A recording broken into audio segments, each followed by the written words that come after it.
Have you ever just looked at one of those colossal container ships or maybe a massive cruise liner and just wondered what really keeps it safe out there on the ocean? Well, it's not just the hull. Deep inside these ships, there's this incredible hidden system of safety barriers.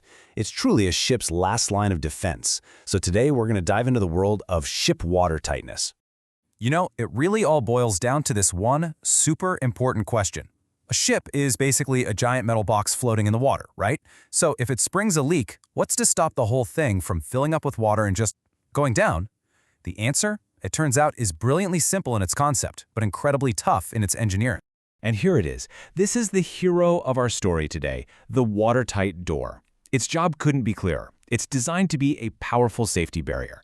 When an accident happens and water starts pouring in, these doors are designed to slam shut and contain the flood, keeping it from spreading and buying everyone on board precious, precious time. Okay, so before we go any further, we really need to clear something up because it's a super common mix-up. See, not all doors on a ship are created equal. And believe me, the difference between a weather-tight door and a watertight door is absolutely critical when we're talking about safety at sea. The best way to think about it is like this. A weather-tight door, that's kind of like a really good raincoat.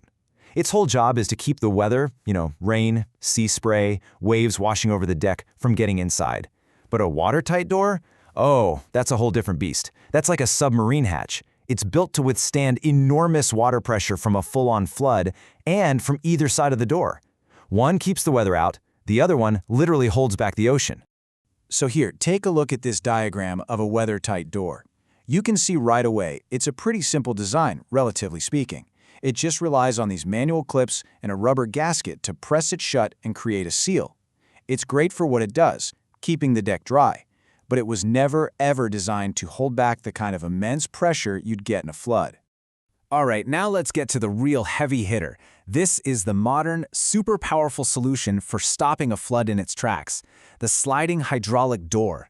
Seriously, think of it as an automatic guardian, just standing by, ready to seal off entire sections of the ship the second things go wrong. And here you go. This is what one looks like in the real world. You can just see the difference, can't you? This thing is a massive, heavily reinforced slab of steel set into this incredibly thick frame. You'll usually find them deep inside a ship's passageways, and they are built for one purpose and one purpose only: to hold. It definitely looks impressive, but the real magic is in the mechanics. What allows this giant piece of metal to close with what is essentially unstoppable force and create a perfect seal against tons and tons of water pressure? So how on earth does it do it? Okay, let's dive into the schematic.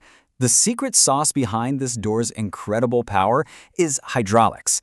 This diagram lays out the whole system for us. Now, I know it might look a little complicated at first, but the main idea is actually pretty simple. It's all about using pressurized fluid to do the crazy heavy lifting. Let's break it down. It all starts with a central power unit, which pumps hydraulic oil to this big cylinder. That cylinder acts like a massive muscle, pushing or pulling the door open and shut. A control valve tells the fluid where to go. And check out the safety features they build in. You've got an alarm system that blares to warn the crew that the door is closing, and, so crucial, a manual hand pump just in case the main power ever fails. But, not every single watertight door needs a big, complex hydraulic system. For smaller areas, or maybe different types of ships, there's a much simpler, but still incredibly effective, manual option. And this is it, the lever-operated watertight door. Instead of fancy hydraulics, this one relies on good old-fashioned muscle and leverage. A crew member uses one or more of these big levers to force the door shut, engage these heavy-duty clips, and compress a thick gasket to make that all-important watertight seal. So, we've seen the doors themselves, the high-tech and the low-tech versions, but their true power isn't just about how strong one door is.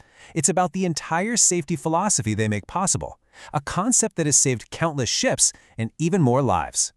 The key concept, the whole game, is called compartmentalization. It's a lesson the world learned the hard way from disasters like the Titanic. The idea is to divide the ship up into a series of smaller, sealed boxes. That way, if the hull gets breached, the water is isolated. It fills up one compartment, the watertight door is slammed shut, and the rest of the ship has enough buoyancy to stay afloat. It's the exact same idea as fire doors in a skyscraper, but instead of fire, you're holding back the sea. In the end, it all just comes back to this one simple, powerful idea. Whether it's a complex hydraulic system that closes with the push of a button or a simple manual lever that takes some elbow grease, every single part of this design serves one main purpose: to act as a safety barrier that stands between the crew and a total catastrophe. And that kind of brings us to a final thought, right? As we move toward a future with more automated ships, maybe even with smaller crews, what happens to the role of this safety principle that's been around for over a century? Does it become even more important, or will some new technology come along to replace it? It really goes to show that even in our super high-tech world, sometimes the most important defense is still just a strong, simple barrier.